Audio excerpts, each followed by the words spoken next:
안녕하십니까. 무명의 그리스도인입니다. 오랜만에 영상을 올리게 되었습니다.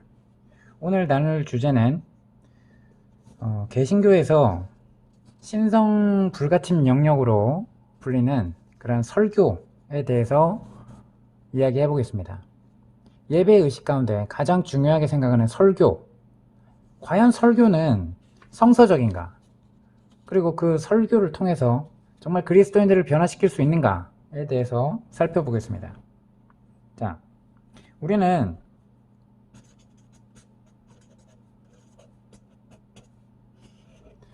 예배의식에 참석해서 가장 중요한 말씀 선포의 시간, 곧 설교자를 통해서, 설교는 아무나 할 수 없죠. 정식 신학교를 나와서 안수를 받은 사람만이 성직자 계급으로 분류되고 성직자로 인정받고 이 사람에 의해서 설교할 때만이 정말 이것이 정말 진정한 그 예배의 의식 가운데 할 수 있다라고 생각을 할 수 있습니다. 보통 이렇게 생각하죠, 그죠? 그러면 이 가장 신성한 관습 중에 이 설교를 없앤다면 어떻게 될까요? 그죠? 설교를 없애버리면 성도들이 출석률이 현저히 떨어질 거라고 예상을 하지 않습니까? 이렇듯 설교는 개신교 예배의식의 대들보죠. 지난 종교개혁 이후로 500년 동안 설교는 이렇게 계속해서 예배의식 가운데 중심의 역할을 했습니다. 설교가 얼마나 중심적 위치를 차지하는지, 그리고 수많은 그리스도인이 바로 이것 때문에 교회를 다닌다고 볼 수 있습니다. 설교를 통해서 수동적으로 앉아있는 청중에게 인상적인 연설을 하게 됩니다. 그럼 과연 이것이 그리스도인들을 변화시키는가, 삶을 변화시키는가, 얼마나 많은 우리는 효과를 보았는가에 대한 부분입니다. 예배 전체가 종종 설교의 질에 따라서 평가되기도 하죠, 그죠? 당신이 지난 주일날 교회에 어땠었나요? 라고 하면 틀림없이 우리는 설교에 대해서 나누었던 주제에 대해서 이야기를 합니다. 설교를 없앴을 때 수많은 신자를 위한 영적 양식에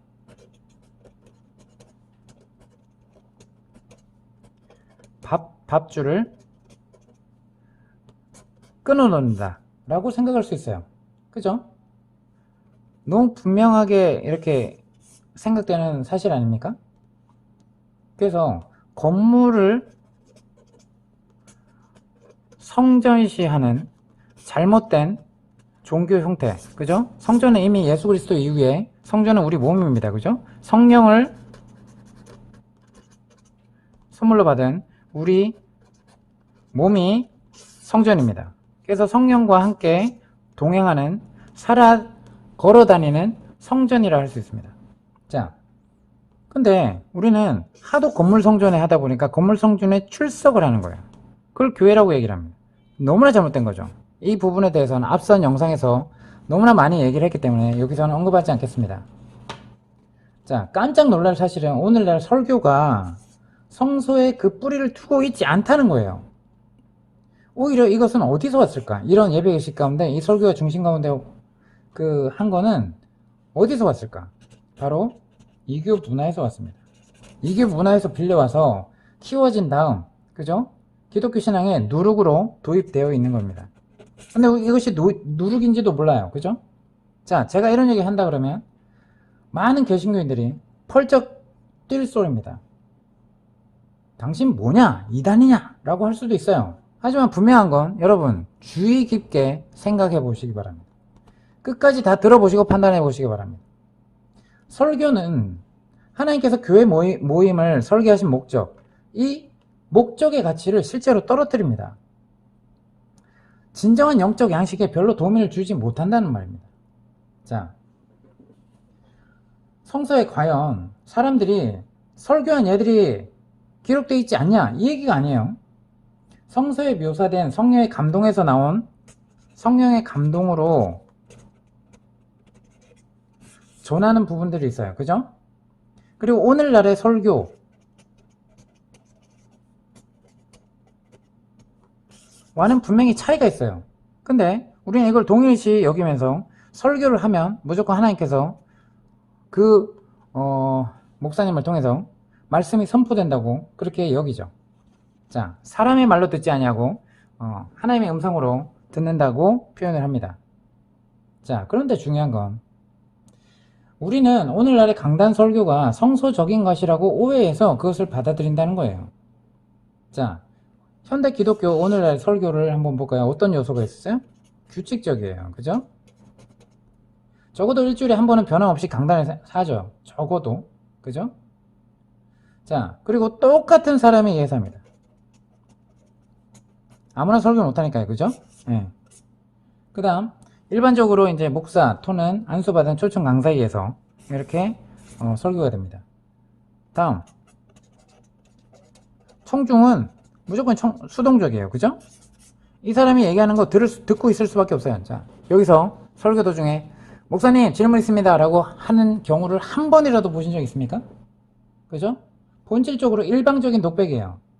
자, 그렇기 위해서 정말 은혜를 끼쳐야 된다라는 부담감으로 기도를 열심히 하고 나서 하나님, 나에게 말씀을 전할 때 성령님께서 이들의 마음을 만져주시옵소서 라고 하면서 정말 오늘 선포해야 되는 말씀이 무엇입니까? 라고 기도 준비를 합니다.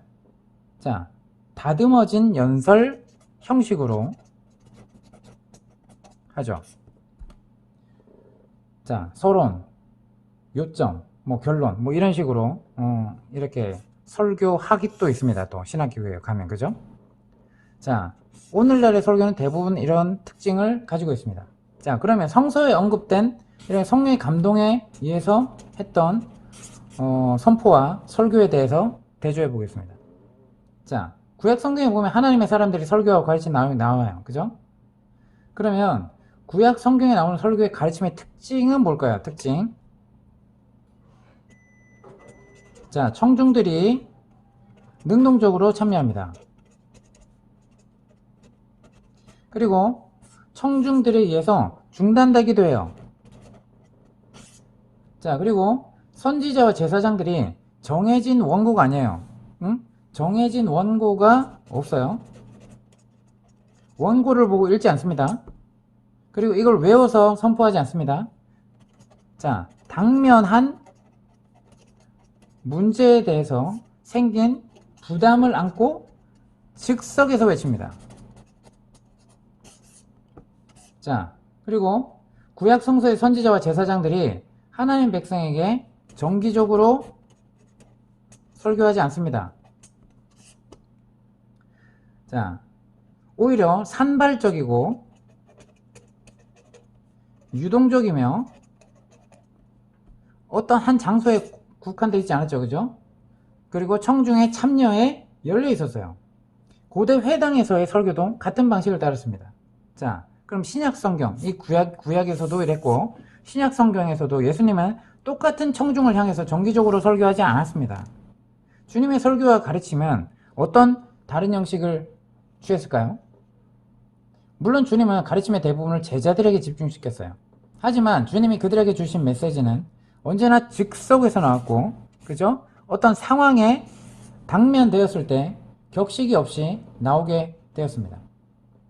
자, 그렇다 그러면 어떤 특징이라고요? 사도행전에 기록된 사도들의 설교도 물론 마찬가지입니다. 산발적이었어요. 그리고 특별한 문제들을 다루고자 특별한 경우에만 전했습니다. 즉석에서 이루어졌고 이렇게 막 연설을 배운 사람들의 그런 것이 아니라 그렇기 때문에 수사학적인 구조가 없었어요. 일방적인 독백 설교가 아니라 거의 대화체 형식을 띠고 있습니다. 청중의 의견을 포함했고 그들에 의해서 설교가 중단되기도 합니다. 자, 보셨죠? 하나님 말씀의 사역을 교회 일반 모임들에서 교회 전체가 감당했음을 신약 성서의 서신들이 보여주고 있어요. 자, 그래서 우리가 공동체에 각 지체들이 제 기능을 발휘한다는 것은 예배 의식 가운데 한 사람만이 선포하고 한 사람은 모든 사람은 듣고 있어야 되고 이것이 예배 가운데 그리고 시작과 끝을 이렇게 형식에 맞춰서 하고 있지 않았다는 것입니다. 자, 요약을 해보면 기독교의 소모품으로 선포되는 오늘날의 설교는 구약 성경 그리고 신약 성서 이 둘과의 특징과는 거리가 멀다 라고 얘기합니다. 초기 그리스도인들의 모임에서 이런 설교를 했다라는 것으로 착각하십니까? 자, 교회사를 모르는 사람들은 이렇게 생각할 수 있어요. 그죠? 자, 정기적으로 설교했던 최초의 기독교 문서는 2세기 말에 가서야 기록됩니다. 자, 알렉산드리아에 클레멘트가 있었어요. 자, 클레멘트는 뭐라고 했냐? 설교가 그리스도인들을 거의 변화시키지 못한다. 이러한 사실을 개탄합니다. 하지만 이렇게 실패를 인정했음에도 불구하고 이러한 설교 형태는 4세기경 신자들의 일반적인 관습으로 자리 잡게 되었어요. 자, 만일 1세기 그리스도인들이 설교와 상관없었다면 사도시대 이후의 그리스도인들은 누구에게 설교라는 형태를 물려받았습니까? 그 대답은 분명합니다. 기독교의 설교는 이교 그리스 문화에서 도입이 됩니다. 자, 잘 들어보세요. 여러분이 내가 알고 있는 사실과 다르다 라고만 생각하지 말고 열린 마음으로 한번 드러나 보시고 판단하시기 바랍니다. 설교의 진원지는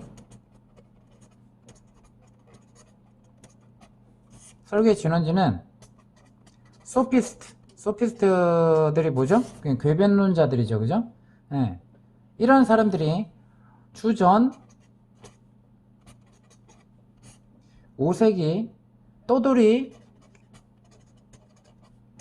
교사들이 있었어요. 말로 먹고 사는 사람들이었죠.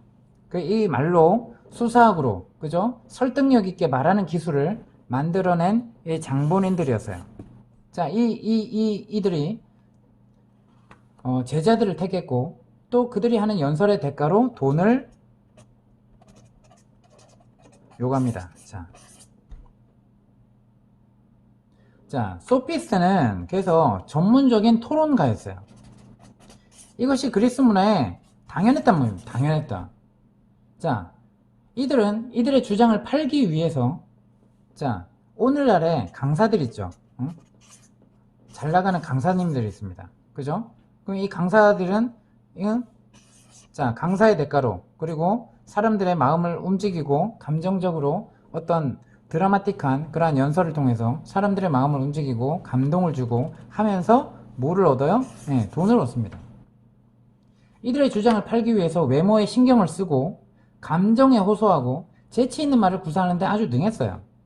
이것이 어디에 유래 두고 있다고요? 그리스의 주전 5세기 소피스트, 떠돌이 교사들에게 영향을 준, 교사로부터 영향을 받은 이러한 궤변론자 집단들입니다. 그래서 이러한 전문적인 토론가들의 그런 스타일과 형식과 연설 기술들이 그들이 말하는 내용의 정확도보다도 연설 스킬, 연설 기술이 우위를 차지하게 되었습니다. 자, 스타일을 위해서 스타일을 개발해냈다. 이렇게 전문가 집단을 양산해냅니다. 자, 이들이 위치한 진리는 그들의 삶 속에서 실천된 진리가 아닌 추상적인 것이었어요. 자, 실체적으로 도움이 안 됐다는 것입니다. 그리고 이러한 형식을 모방하는 데 있어서 숙달된 달인들이었어요. 그래서 이들은 뭔가 좀 달라 보여야 됐죠. 그래서 그들이 입는 특별한 옷으로 사람들이 식별하도록 했어요. 그리고 이들 중 어떤 사람은 고정된 장소에서 똑같은 청중에게 정기적으로 연설을 하기 시작합니다. 또 어떤 사람들은 돌아다니면서 그들의 갈고 닦은 연설 기량을 과시를 했습니다. 자, 이렇게 해서 이들의 수입은 제법 짭짤했습니다. 때때로 그리스 연설가들은 이미 마련된 강단용 가운을 입기도 하고요. 그의 강연장 안으로 들어가기도 합니다. 자, 그리고 연설가 전용 좌석에 앉아 있었습니다. 자, 여러분 어떻습니까? 뭐와 좀 많이 흡사하죠, 그죠? 자, 굳이 얘기하지 않아도 알 것입니다. 자, 그래서 소피스트들은 자기가 하는 연설에 도취해서 연설 도중 종종 청중으로 하여금 손뼉을 치도록 유도합니다.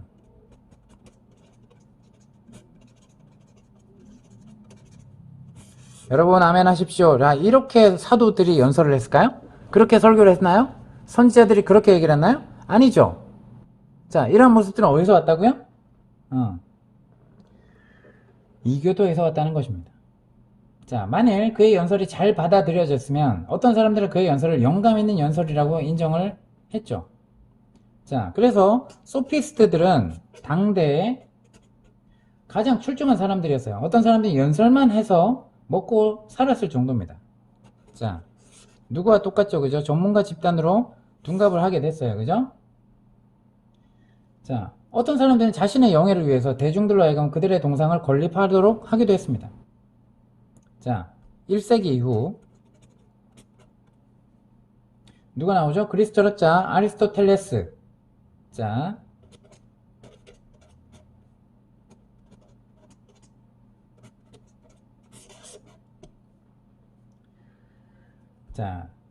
세계의 개요로 연설하는 것을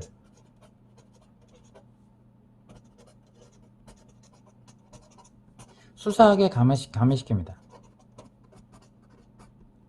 그래서 그는 전체가 서론, 본론, 결론으로 구성되어야 한다 라고 주장을 합니다. 머지않아 그리스 연설가들은 그들의 연설에 아리스토텔레스의 이러한 세 가지의 개요 원리를 접목시키게 됩니다.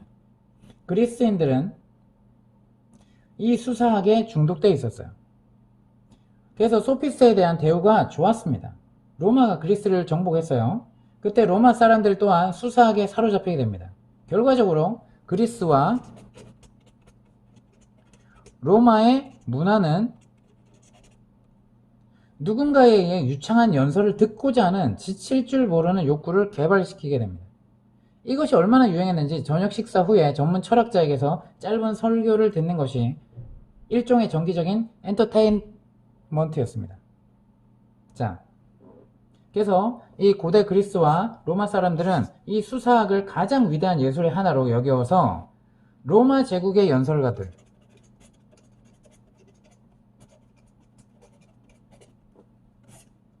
자, 이 당시에는 TV도 없죠, 그죠? 자, 영화도 없었어요. 그러니까 어떻게 돼요?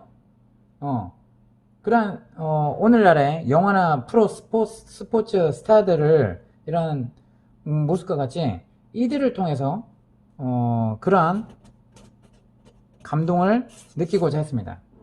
그러니까 이 연설가들은 어땠나요? 아주 화려한 지위를 영위하게 됩니다.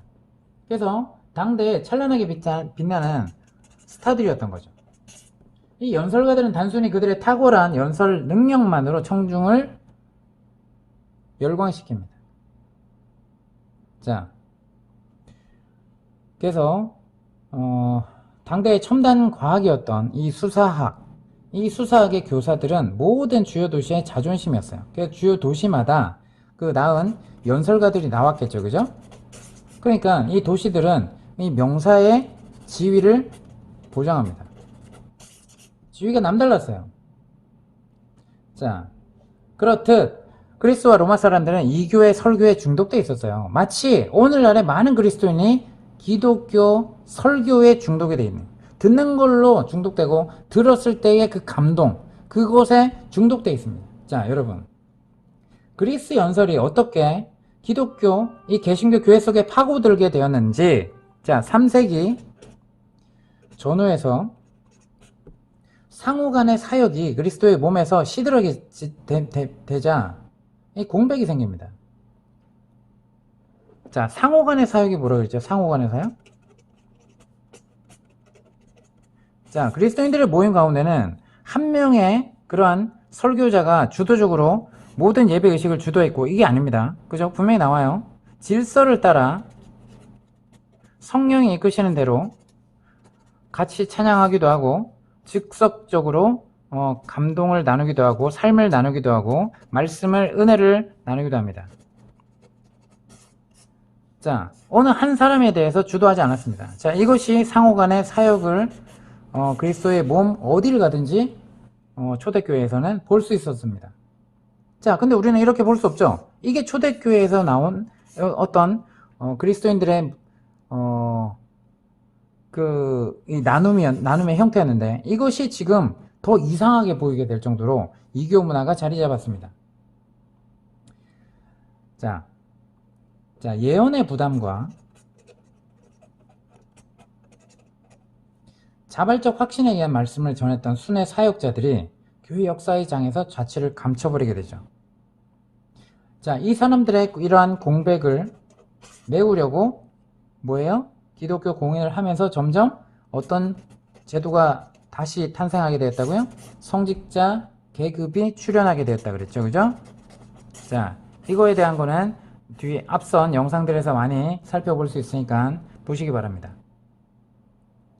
자, 그래서 이러한 누구나 참여할 수 있는, 그리고 누구나가 주도적으로 참석할 수 있는 이 상호간의 사역의 이 열린 모임은 사라지기 시작했습니다. 그러면서 더욱더 교회 모임은 의식으로, 종교 의식으로 탈바꿈하게 되었습니다. 예배 의식으로, 교회 모임이 예배 의식으로 탈바꿈해버리고, 이 예배 의식만이 모든 삶에서 중요하다라고 인식시킵니다. 자, 이것을 했던 사람들이 성직자 계급의 설교자들이었어요. 자, 당연히 자신들이 주도되는 역할들이 너무 중요하게 생각되어야 되겠죠. 그죠? 그럼 어떻게 돼요? 당연히 계급적 구조가 뿌리를 내립니다. 종교 전문가의 개념이 생겨나게 됩니다. 자, 지체들의 기능을 발휘하던 그리스도인들이 이런 진화된 교회 구조에 적응하는데 처음에는 어려움을 겪었어요. 그들의 은사를 사용할 것이 그 어디에도 없게 되는 것입니다. 왜? 수동적인 청중의 역할로서만 자리 잡거든요. 그죠? 자, 그러니까 이게 4세기에 와서는 완전히 제도화되게 됩니다. 자, 이런 일이 벌어져요. 이런 일이 벌어지는 동안 많은 이교 연설가와 철학자들이 기독교인이 돼버립니다. 그러니까 어떻게 돼요? 이교 철학 소피스트들도 교회에 들어오기 시작하고, 그들이 영향력 있는 명사로서 했는데 교회 기독교 공인이 되면서 또 로마가 또 기독교에 대해서 또 지지하게 되면서 어떻게 돼요? 그 자리에서도 무슨 역할을 하고 싶어요? 주도적인 역할을 하고 싶어 하겠죠. 그죠?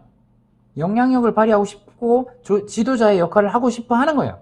근데 이들의 중심에는 이교 철학 사상, 이교적인 관점이 신에 대한 개념, 그리고 하나님에 대한 개념, 예수 그리스도라는 그러한 메시아 관점에 대해서 너무 무지했다는 것입니다. 그런데 이 이교 철학 사상자들이 부지 중에 기독교 공동체 안으로 흘러 들어오게 되면서, 그죠? 상당수가 기독교 초창기의 교회의 신학자나 지도자가 돼버립니다. 말을 잘하니까요. 그죠? 사람들에게 영향력이 있으니까요. 그죠? 이들이 바로 교부들로 알려진 사람들이었어요. 이들이 쓴 문서 일부가 아직도 우리에게 남아있죠.